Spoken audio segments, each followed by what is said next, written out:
તો એક મહત્વના સમાચાર વડોદરાથી સામે આવી રહ્યા છે। જેવી રીતે વડોદરામાં અત્યારે જે દુર્ઘટના સર્જાઈ છે તો તેને લઈને હરણી તળાવ દુર્ઘટના મામલે એક મહત્વના સમાચાર સામે આવી રહ્યા છે। ક્રાઇમ બ્રાન્ચે સમગ્ર મામલે 2 શખ્સોની અટકાયત કરી છે। તો આ દુર્ઘટનામાં મુખ્ય કોન્ટ્રાક્ટર પરેશ શાહ હજી પણ પોલીસ પકડથી ફરાર છે। તો ક્રાઇમ બ્રાન્ચે બંનેની પૂછપરછ કરી રહી છે। સીસીટીવીના આધારે પોલીસે અત્યારે તપાસ શરૂ કરી છે। પોલીસને હરણી લેકના ઘટના પાસેના સીસીટીવી ફૂટેજ પણ મળ્યા છે। તો તેના આધારે પોલીસે તપાસનો ધમધમાટ શરૂ કર્યો છે। વડોદરામાં હરણી તળાવ દુર્ઘટના મામલે અત્યારે ક્રાઇમ બ્રાન્ચે 2 શખ્સોની અટકાયત કરી છે।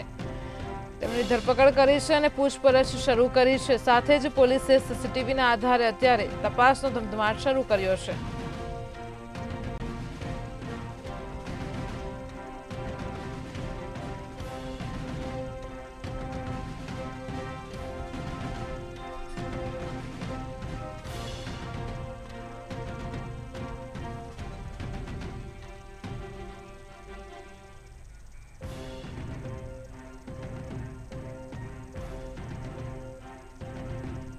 તો વડોદરામાં આજે જે મોટી દુર્ઘટના સર્જાઈ છે તેમાં ક્રાઇમ બ્રાન્ચે 2 શખ્સોની અટકાયત કરી છે। પોલીસે હરણી લેકના ઘટના પાસેના સીસીટીવી ફૂટેજ પણ મેળવ્યા છે।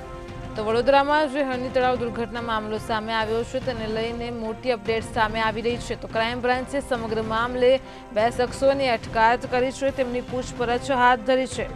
સાથે જ પોલીસે સીસીટીવી ફૂટેજના આધારે તપાસનો ધમધમાટ શરૂ કર્યો છે।